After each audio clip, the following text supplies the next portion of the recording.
Welcome back to my channel, or welcome if you are new here. I'm so excited for today's video because I am sharing 3 classic French recipes.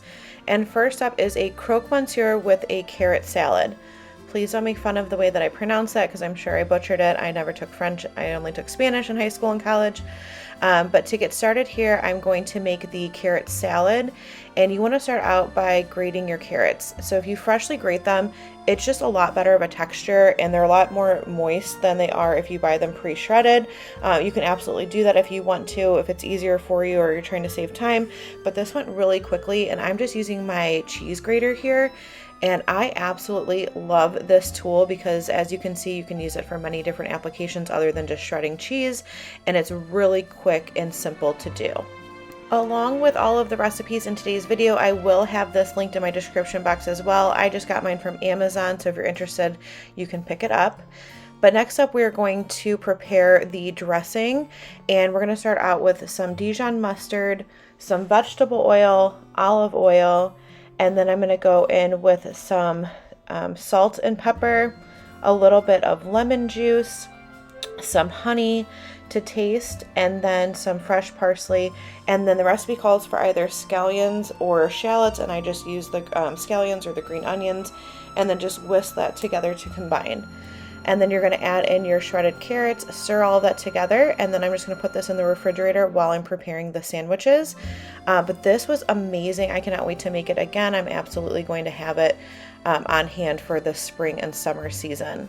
So for the croque monsieur, I'm going to start out by getting my ingredients prepped, and so that's just shredding up some Gruyere cheese, and I'm using the same grater to do that here. And then we're going to start the roux for the sandwiches. So basically a croque monsieur, it translates into a Mr. Crunchy. It's kind of like a fancy ham and cheese sandwich with a bechamel topping, and then you bake it in the oven, and it is absolutely delicious. So once I melted in my butter, I added in the flour, cooked that for a couple of minutes just until you get the raw flour taste out, and then you're gonna go in with your milk and then get that whisked well together, let it cook down until it thickens up, and then we're going to add in the Gruyere cheese that we shredded as well as some Parmesan cheese. And then you will season this to taste with salt and pepper, and then add a little nutmeg, and then you're going to set this to the side while you prepare your sandwiches.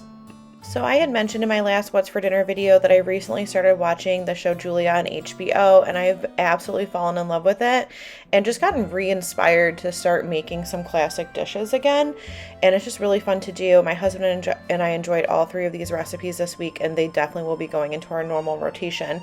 But this recipe was really quick for a nice weeknight meal, but just a fun spin on, your normal ham and cheese sandwich, and something a little bit more decadent to make it feel a little bit more special.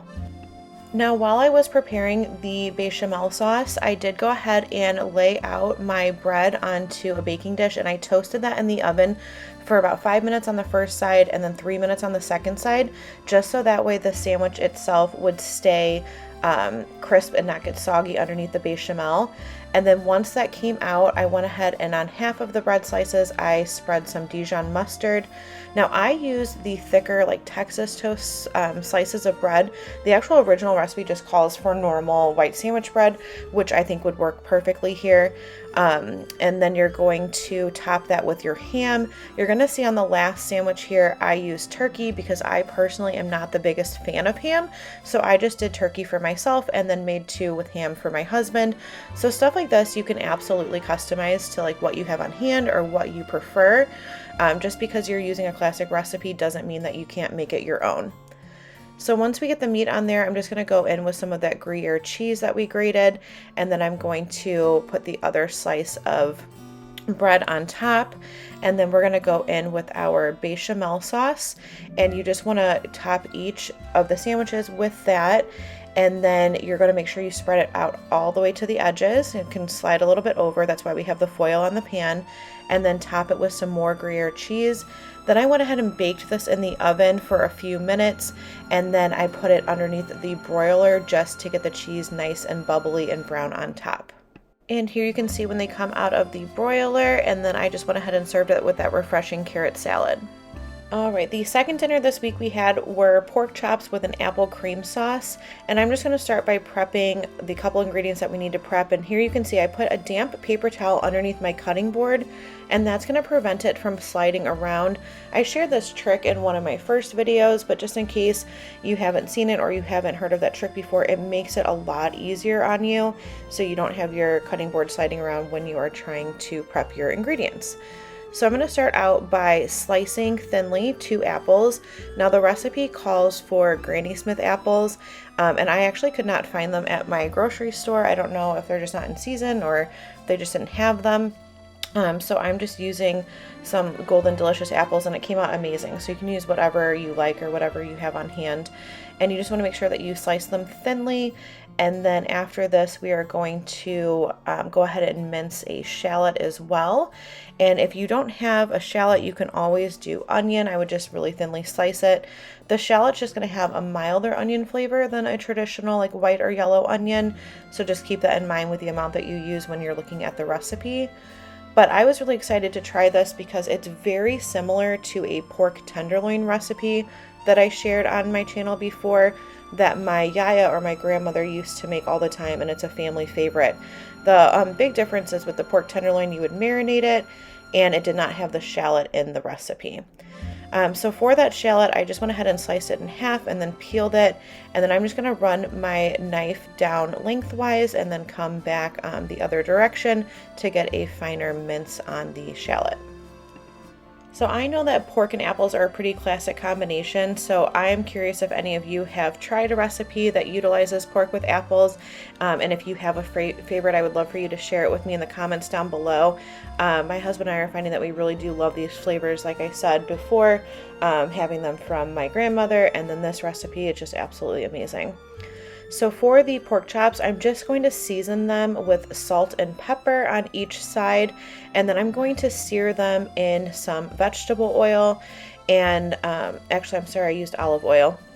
And I did it in batches because my pan wasn't big enough and I didn't want to like steam the pork chops. I wanted to make sure that they would sear and get brown really well on each side. And then you will see that I also do turn it up on its side to sear the side that has like the little fat cap, just to kind of get the flavor out of the meat there. For me personally, because I am pickier with meat, I cut that off after I'm done cooking it. I leave it on while cooking just to get the flavor, but I don't enjoy the texture of it, so I do cut it off after. Once you have seared your pork chops, you're just going to remove them from the pan and set them on a plate. You're not worried about cooking them fully at that point. You're just wanting to get them brown on both sides. Now we're going to prepare the sauce element. So I went ahead and added some butter to the oil that was in the pan that we cooked the pork in. And then to that, I added in the minced shallot and the sliced apples.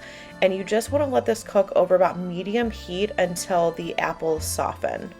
Once the apples have softened, we are going to go in with some apple cider. Now the recipe, which again will be linked in the description box below, calls for hard cider, which you absolutely could use. I just use regular apple cider. Then you want to let that reduce down, and then you're going to go in with some heavy cream and let that thicken up. I did season the sauce with salt and pepper. The recipe did not call for it. And then added the pork chops back in with the drippings from the pan, and then covered it with the lid and let it cook until the pork was at a temperature of 145 degrees. And then we just served this over some white rice. Now it was only fitting to have a Julia Child recipe, and this one was probably our favorite of the week, and it is for her chicken breast with a creamy mushroom sauce. I'm not even going to attempt to say the actual name of this recipe. It will be linked in the description box below, but there's no way I will completely butcher it. But what you're going to do is start out in your Dutch oven or an oven-safe pan, and you're going to melt some butter, and then you're going to saute some shallots and then some sliced mushrooms, and you're going to season that with salt and pepper. You're only cooking this until it softens. You're not looking to brown anything. And when I read through the recipe, it was pretty interesting, and I was a little bit skeptical, but I trusted the process, and you should too, because it's absolutely amazing.